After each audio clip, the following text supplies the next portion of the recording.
चलिए मित्रों, रोचक कथा को आगे बढ़ाते हैं। देव प्रताप को राक्षसों ने पकड़ लिया और उसे खाने के लिए जैसे ही अपने मुंह के पास लाए, वैसे ही देव प्रताप गायब हो गया। ऐसे अचानक देव प्रताप को अपने हाथ से गायब होते देखकर वह आश्चर्यचकित हो गए। उन राक्षसों में एक राक्षस हंसते हुए बोला, लगता है हमसे डरकर वापस वहीं लौट गया जहां से आया था। मनुष्यों से बने राक्षसों को अपने असली रूप में देखकर वहां पर उपस्थित और अन्य मनुष्यों में भगदड़ सी मच गई। सब लोग इधर उधर भागने लगे, लेकिन राक्षस लोग अभी भी आश्चर्यचकित और बौखलाए हुए थे। लेकिन तभी अचानक ही बादलों की भीषण गर्जना, जैसे ही देव प्रताप के अट्टहास ने उनके बौखलाहट की चरम सीमा पर पहुंचा दिया और बादलों के बीच हवा में प्रकट हो गया। देव प्रताप हंसते हुए उन राक्षसों से बोला, हा हा हा, शैतान राक्षसों, मैं तुम्हारी मौत हूं और मौत अपना शिकार किए बिना नहीं लौटती है। देव प्रताप को हवा में देखकर एक राक्षस बोला, वह रहा, अपना आकार बढ़ाकर उसे पकड़ लो। दूसरा राक्षस देव प्रताप को पकड़ने के लिए अपना आकार बढ़ाना शुरू किया। राक्षस को आकार बढ़ाता देख देव प्रताप ने अपने मायावी भाले को पुकारा। तब तक राक्षस ने देव प्रताप को हवा में पकड़ लिया। देव प्रताप को पकड़ में देखकर दूसरा राक्षस बोला, फौरन इसे मुंह में डालकर चबा डाल, वरना फिर से गायब हो जाएगा। तभी देव प्रताप ने अपनी मायावी भाले का आकार बढ़ाया और राक्षस जैसे ही देव प्रताप को खाने के लिए अपना मुंह खोला, वैसे ही देव प्रताप ने अपना मायावी भाला राक्षस के मुंह में मार दिया। भाला राक्षस के मुंह के आर पार हो गया। राक्षस तुरंत मर गया। इसके बाद देव प्रताप ने अपने मायावी त्रिशूल को भी बुला लिया और फिर देव प्रताप ने सभी राक्षसों को अपने मायावी शस्त्रों से मारना शुरू किया। मरते हुए राक्षसों की चित्कारों ने समूचे पाताल लोक में तहलका मचा दिया और राक्षसों के राजा यानी प्रधान पुजारी और रानी यानी चंद्रकला जो यज्ञ कर रहे थे, उनके आसपास राक्षसों के कटे हुए अंग गिरने लगे। रानी चंद्रकला, जो कि एक राक्षसी थी, यह नजारा देखकर बुरी तरह से चौंक गई और घबराते हुए प्रधान पुजारी यानी राक्षस राज से बोली, नहीं, ये क्या अनर्थ हो रहा है राक्षस राज। राक्षस राज यानी प्रधान पुजारी भी यह सब देखकर घबरा उठा और घबराते हुए राक्षस रानी से बोला, हमारा शत्रु यज्ञ की ओर से हमारा ध्यान भटकाकर हमारा यह यज्ञ भंग करना चाहता है राक्षस रानी। राक्षस रानी बोली, तो क्या जो कुछ हो रहा है उसे होते रहने दे। राक्षस राज बोला, नहीं राक्षस रानी, हमारा वह शत्रु हमारे सभी सेवकों को मारने के बाद यहीं आ पहुंचेगा। तब हमें विवश होकर यह यज्ञ रोक कर उसका मुकाबला करना होगा। इसलिए भलाई इसी में है कि अभी अपने राक्षसों को बचाएं। राक्षस रानी भी राक्षस राज की बात से सहमत थी। अतः अगले ही पल राक्षस रानी ने अपना असली रूप से रानी चंद्रकला बन गई और राक्षस राज भी अपना असली रूप त्याग प्रधान पुजारी वाले रूप में आ गया। इसके बाद राक्षस राज राक्षस रानी से बोला, अब तुम महल में उस बूढ़े राजा के पास जाओ ताकि हमारा वह शत्रु उसके पास पहुंचकर हमारे सारे किए धरे पर पानी ना फेर दे। और मैं भैरवी मंदिर में जाकर कोई ऐसा चक्कर चलाता हूं कि शत्रु खुद मेरे पास आ जाए। इतना कहने के बाद पलक झपकते ही दोनों वहां से गायब हो गए। दूसरे पल ही रानी चंद्रकला महल में मृत्यु शैया पर पड़े पाताल लोक के राजा के कक्ष में प्रकट हुई। वहां का माहौल देखकर रानी चंद्रकला अपने मन में कहा, शुक्र है शत्रु अब तक इस बूढ़े के पास नहीं पहुंचा। तो उधर प्रधान पुजारी भैरवी मंदिर में प्रकट हुआ और अपने आप से मन में कहा, अब देखूंगा कि हमारा वह शत्रु पृथ्वी का है या पाताल लोक का है। जिसने मेरे बलशाली राक्षसों को मौत के घाट उतारा है। प्रधान पुजारी अभी यह बात सोच ही रहा था कि तभी रानी चंद्रकला उसके सामने पुनः प्रकट हो गई है। रानी चंद्रकला को अपने सामने पुनः प्रकट होता देख प्रधान पुजारी घबरा गया कि क्या बात हो गई जो अभी मिलने के बाद फिर से मिलने आ गई। प्रधान पुजारी घबराते हुए रानी चंद्रकला से पूछा, अरे तुम क्या कोई खास बात बताने आई हो? रानी चंद्रकला बोली, हाँ, बात खास भी है और बड़ी विचित्र भी है।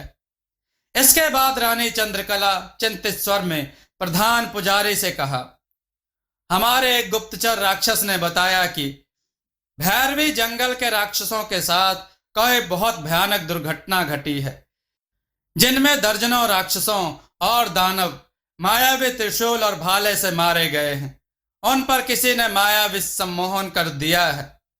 अब वह नहीं बता सकते कि भैरवी जंगल में कौन, कब, कैसे और कहां से आया और उसने कैसे उनके साथी राक्षसों और दानवों को मार डाला। तभी प्रधान पुजारी बीच में बात काटते हुए बोला, और यहां पाताल लोक में भी हमारे राक्षसों को मायावी त्रिशूल और भाले से मारा गया है। रानी चंद्रकला बोली, मुझे यह भी मालूम हुआ है कि यह मायावी त्रिशूल और भाला बुराई के देवता महामाया भुजंग बली का है, और यह दोनों शस्त्र भुजंग बली ने अपने भक्त तांत्रिक त्रिकाल को दे दिए थे। देवी भैरवी की मूर्ति प्राप्त करने के लिए संभव है उसने महामाया भुजंग बली से मिला अपना मायावी त्रिशूल और भाला किसी ऐसे मनुष्य को देकर भेज दिया हो जिसके मस्तक पर सूर्य चक्र बना हो और जिसकी आयु 20 वर्ष से अधिक ना हो। प्रधान पुजारी बोला, अगर यह सत्य है तो हमें सबसे पहले त्रिकाल को ही ठिकाने लगाना होगा।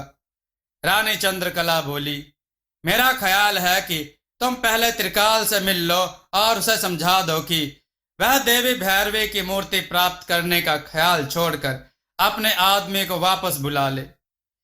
देव प्रताप वहीं पर मक्खी बनकर छत में बैठा दोनों की बातें सुन रहा था।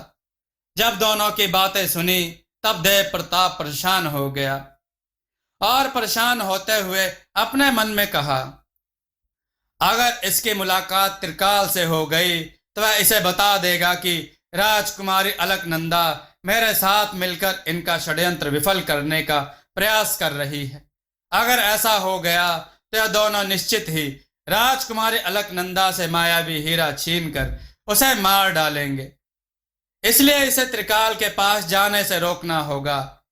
लेकिन यह काम होगा कैसे? एकाएक देव प्रताप कुछ सोचकर खुश हो गया और अपने आप से अपने मन में कहा, वाह, क्यों ना मैं खुद ही त्रिकाल बन जाऊं और इन्हें पाताल लोक के किसी भी द्वार में तिलस्मी कारागार में कैद करने के लिए वहीं ले चलूं। इधर प्रधान पुजारी त्रिकाल से मिलने जाने लगा। अभी प्रधान पुजारी एक ही कदम बढ़ाया था कि अचानक देव प्रताप त्रिकाल के रूप में दोनों के सामने प्रकट हो गया। अचानक इस तरह से त्रिकाल के प्रकट होने पर चौंक गए और चौंकते हुए दोनों एक साथ बोले, त्रिकाल यहां पर। त्रिकाल के इर्द गिर्द अदृश्य मायावी किरण का घेरा चमक रहा था, जिसे देखकर प्रधान पुजारी बोला, यह क्या? यह तो मायावी किरण धारण किए हुए है।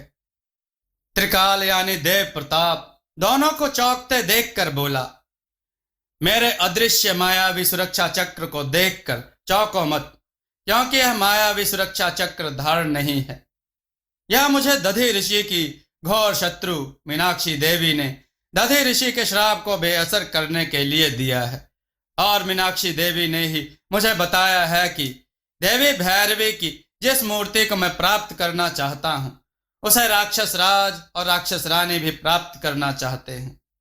यह सब सुनने के बाद राक्षस राज यानी प्रधान पुजारी त्रिकाल से गुस्सा करते हुए बोला, यह सब जानते हुए भी तुमने अपने किसी सेवक को देवी भैरवी की मूर्ति हासिल करने के लिए भेजने का दुस्साहस किया है। त्रिकाल यानी देव प्रताप बोला, नहीं राक्षस राज, मैं तुम्हारी यही गलतफहमी दूर करने यहाँ आया हूं कि कपाली नाम का एक तांत्रिक जो मेरा घोर शत्रु है, उसने धोखे से मुझसे मायावी त्रिशूल और भाला छीनकर अपने एक सेवक को दे दिया है और उसे यहाँ देवी भैरवी की मूर्ति प्राप्त करने के लिए भेज दिया है। तांत्रिक कपाली के वह सेवक पाताल लोक के दूसरे द्वार में मौजूद है। मेरी मदद के बिना तुम उसे समाप्त नहीं कर सकोगे। और अपनी बात समाप्त करते ही त्रिकाल बना देव प्रताप वहां से गायब हो गया। बात सुनने के बाद प्रधान पुजारी और रानी चंद्रकला कुछ देर तक गहरी चिंता में डूबे खड़े रहे। फिर रानी चंद्रकला प्रधान पुजारी से बोली, मुझे तो यह तांत्रिक त्रिकाल का कोई षड्यंत्र लगता है। प्रधान पुजारी बोला, यह षड्यंत्र है या सच, इसका पता पाताल लोक के दूसरे द्वार में जाकर ही पता लग पाएगा। तुम मायावी पत्थर पर सब कुछ देखती रहना। रानी चंद्रकला बोली, ठीक है, तुम चले जाओ। यदि कोई षड्यंत्र हुआ तो तुम्हारी मदद के लिए मैं फौरन तुम्हारे पास पहुंच जाऊंगी। रानी चंद्रकला की बात से सहमत होकर प्रधान पुजारी तुरंत वहां से गायब हो गया, जबकि त्रिकाल बना देव प्रताप पहले ही पाताल लोक के दूसरे द्वार में पहुंच चुका था। प्रधान पुजारी के गायब होने के क्षण भर बाद ही रानी चंद्रकला ने अपने मायावी पत्थर को प्रकट किया और उससे पूछा, बता मेरी मायावी पत्थर, राक्षस राज कहाँ है और क्या कर रहे हैं? पलक झपकते ही मायावी पत्थर पर पाताल लोक के दूसरे द्वार की मुख्य सुरंग में प्रधान पुजारी और देव प्रताप दोनों आमने सामने हवा में खड़े नजर आए। वह दोनों अपने मायावी शक्ति से हवा में खड़े नजर इसलिए आ रहे थे क्योंकि उस सुरंग का फर्श जो दिखने में कठोर पत्थरों का बना नजर आ रहा था, वास्तव में वह तिलिस्मी दलदल था, जिस पर गिरते ही हर वस्तु अनंत गहरे दलदल में समा जाती है। जहां पर प्रधान पुजारी देव प्रताप से कह रहा था, मरने के लिए तैयार हो जाओ तांत्रिक कपाली के तुच्छ सेवक। देव प्रताप प्रधान पुजारी से बोला, राक्षस राज, मैं यहां मरने नहीं बल्कि तुम्हारा षड्यंत्र विफल करने पाताल लोक की जनता को बचाने आया हूं। प्रधान पुजारी बोला, लेकिन मुझे पता चला है कि तू यहां देवी भैरवी की मूर्ति हासिल करने आया है, इसलिए अब मैं तुझे तब तक नहीं मारूंगा जब तक तू सभी रहस्यों से पर्दा नहीं हटा देता है। अपनी बात समाप्त करते ही प्रधान पुजारी ने दोनों हाथ ऊपर उठा लिए और प्रधान पुजारी वहां से गायब हो गया और देव प्रताप के चारों ओर अनेक मानव कंकाल प्रकट होकर भयानक अट्टहास करने लगे। देव प्रताप मानव कंकालों को देखकर अपने मन में कहा, इन्हीं में से किसी एक कंकाल के रूप में राक्षस राज भी होगा और मौका देखते ही अचानक मुझ पर कोई मायावी शक्ति छोड़ देगा। अगले ही क्षण देव प्रताप ने मन ही मन कोई मंत्र बोलते हुए अपनी उंगलियों को अपनी आंख में छुआ दिया और देव प्रताप को राक्षस राज कंकाल रूप में दिखाई देने लगा और कंकाल बना प्रधान पुजारी देव प्रताप के पीछे आ पहुंचा, जो अपने हाथ में एक रस्सी का फंदा लिया था। जैसे ही प्रधान पुजारी ने देव प्रताप पर फंदा फेंका, देव प्रताप ने उसका हाथ पकड़ लिया और अगले ही क्षण वही फंदा देव प्रताप ने प्रधान पुजारी के गले में डाल दिया। फंदा पड़ते ही दूसरे मानव कंकाल वहां से गायब हो गए। इधर रानी चंद्रकला यह सब अपने मायावी पत्थर में देख रही थी। राक्षस राज को मुसीबत में देखकर रानी चंद्रकला वहां से मायावी पत्थर सहित तुरंत गायब हो गई और इधर देव प्रताप राक्षस राज के गले में फंदा डाले हुए उससे बोला, कहिए राक्षस राज, अब आपके साथ क्या सलूक किया जाए? राक्षस राज देव प्रताप से बोला, तुम इस स्थिति में भी मुझे मार नहीं सकोगे मायावी मनुष्य। इधर रानी चंद्रकला देव प्रताप के पीछे प्रकट हो गई और देव प्रताप को बंधक बनाने के लिए मायावी किरण छोड़ दी। देव प्रताप को आभास हो गया कि उसके पीछे कोई मौजूद है। देव प्रताप पीछे की ओर पलटा और अपने और मायावी किरण को आते हुए देखा। फलस्वरूप मायावी बंधक किरण से बचने के लिए देव प्रताप को वहां से गायब होना पड़ा। देव प्रताप के गायब होते ही रानी चंद्रकला राक्षस राज से बोली, यह तो भाग गया। राक्षस राज हाँफते हुए रानी चंद्रकला से बोला, लेकिन यह साबित कर गया कि वह आसानी से हमारे काबू में आने वाला नहीं है। राक्षस रानी यानी चंद्रकला प्रधान पुजारी से यानी राक्षस राज से बोली, और अगर यह जीवित रहा तो हमारे समस्त विरोधी इसकी मायावी शक्ति से प्रभावित होकर इसकी मदद के लिए खड़े हो जाएंगे। रानी चंद्रकला अपनी बात पूरी की ही थी, तभी आकाश में देव प्रताप फिर से प्रकट हो गया और अट्टहास करते हुए बोला, जिसे तुम अपने वश में नहीं कर पा रहे हो, उसे समाप्त करने का ख्वाब देख रहे हो। रानी चंद्रकला देव प्रताप से बोली, यह तेरा अंतिम अट्टहास है मनुष्य, क्योंकि अब मैं वह मायावी अस्त्र छोड़ रही हूं जो तुझे पल भर में यमलोक पहुंचा देगा। यह कहते ही रानी चंद्रकला ने हवा में हाथ उठाया और पल भर में रानी चंद्रकला के हाथ में एक धनुष और एक तीर, जिसके नोक में आधा चांद बना हुआ था, प्रकट हो गया। इसके बाद रानी चंद्रकला ने तीर को धनुष में चढ़ाया और अपनी आंखें मूंद कर मंत्र पढ़ने लगी। लेकिन मंत्र पढ़ते ही जैसे ही अपनी आंख खोलकर देव प्रताप को मारने के लिए तीर छोड़ना चाहा, वैसे ही देव प्रताप ने अपने रूप के हजारों मनुष्य अपने आसपास प्रकट कर लिए। कुछ पल के लिए रानी चंद्रकला रुकी कि किस पर निशाना लगाए, लेकिन अगले ही पल रानी चंद्रकला देव प्रताप से बोली, तो अपने हजार मायावी जिस्म प्रकट करके भी मेरे इस सर्वनाशी तीर से बच नहीं पाएगा, क्योंकि इस तीर से हजारों तीर और प्रकट हो जाते हैं। और रानी चंद्रकला ने मायावी तीर देव प्रताप की ओर छोड़ दिया। इसके बाद एक तीर हजारों तीर में बदल गए, लेकिन जैसे ही वह सारे तीर अपने निशाने पर मौजूद देव प्रताप के पास पहुंचते, उससे पहले ही देव प्रताप गायब हो गए। अपना वार खाली जाते देखकर रानी चंद्रकला तिलमिलाते हुए बोली, नहीं, उस तीर से तो शत्रु अपना बचाव कर ही नहीं सकता, फिर यह गायब कैसे हो गया? प्रधान पुजारी बोला, निश्चय ही इसकी सहायता मायावी शक्तियों वाला पाताल लोक का ही कोई प्राणी कर रहा है, और वह इस समय हमारा मायावी युद्ध देखते हुए आवश्यकता अनुसार इसे मदद पहुंचा रहा है। रानी चंद्रकला बोली, तो इसका मतलब अगर हम चारों ओर मायावी किरणों की अदृश्य दीवार खड़ी कर दें तो इसे बाहर से सहायता मिलनी बंद हो जाएगी। प्रधान पुजारी बोला, हाँ, और मैं भी मायावी किरणों की एक और दीवार बना दूं, जिससे इस युद्ध क्षेत्र के इर्द गिर्द दोहरी दीवार बन जाएगी, जिसे कोई देवी देवता भी भेद नहीं सकेगा। रानी चंद्रकला बोली, और यह संभव ही नहीं कि इस मनुष्य की मदद के लिए यहाँ कोई देवी देवता स्वयं ही प्रकट हो जाए। और अगले ही क्षण उन दोनों के हाथों से किरणें निकलकर दोहरी अदृश्य दीवार बनाने लगी। मगर तभी देव प्रताप की हथेली पर राजकुमारी अलकनंदा का मायावी हीरा प्रकट हो गया।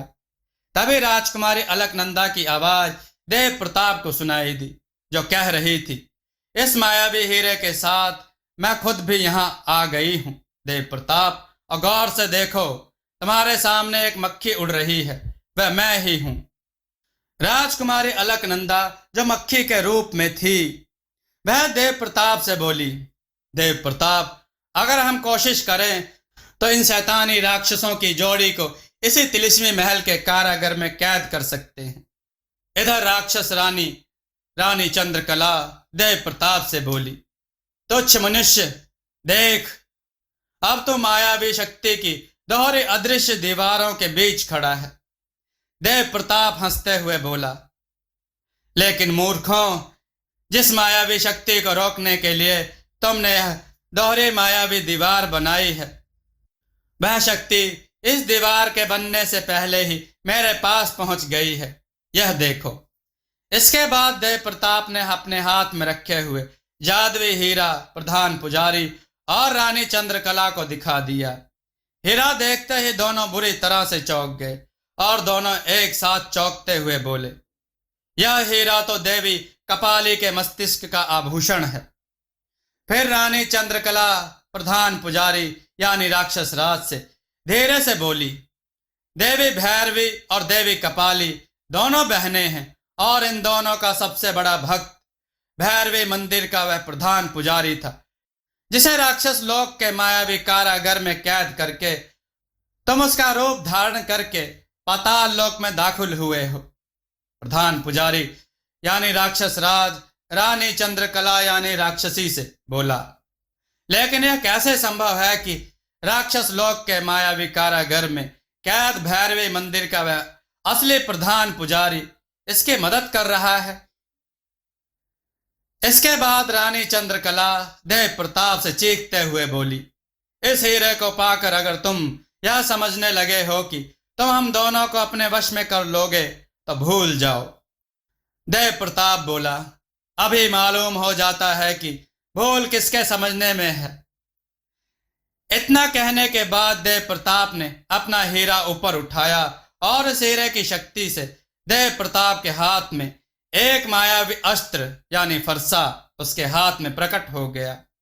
इधर रानी चंद्रकला ने अपने हाथ में एक कटीली गदा और राक्षस राज यानी प्रधान पुजारी ने भी अपने हाथ में एक तलवार प्रकट की और फिर दोनों ने अपने अपने अस्त्र देव प्रताप की ओर छोड़ दिए और उधर देव प्रताप ने भी अपना मायावी अस्त्र दोनों के ऊपर छोड़ दिया। इसके बाद दोनों राक्षसी अस्त्र देव प्रताप के अस्त्र से टकरा गए और एक बहुत तेज चिंगारी निकली, जिसके बाद तीनों अस्त्र वहां से गायब हो गए। अपना अस्त्र गायब होते देखकर रानी चंद्रकला और प्रधान पुजारी ने दोनों एक साथ अपने हाथ ऊपर किए और एक साथ बोले, मायावी सर्वनाशी किरणों मेरे हाथ में समा जाओ। इसके बाद हवा में किरणें प्रकट हो गईं और दोनों के हाथों में समा गई। इसके बाद दोनों ने मायावी सर्वनाशी किरणों को देव प्रताप की ओर छोड़ दिया। मायावी सर्वनाशी किरणें देव प्रताप को छू पाती उससे पहले ही देव प्रताप ने मायावी हीरे की मदद से अपने शरीर के चारों ओर एक अदृश्य सुरक्षा किरण बना ली। मायावी सर्वनाशी किरण अदृश्य सुरक्षा किरणों से टकराते ही इधर उधर बिखर गईं।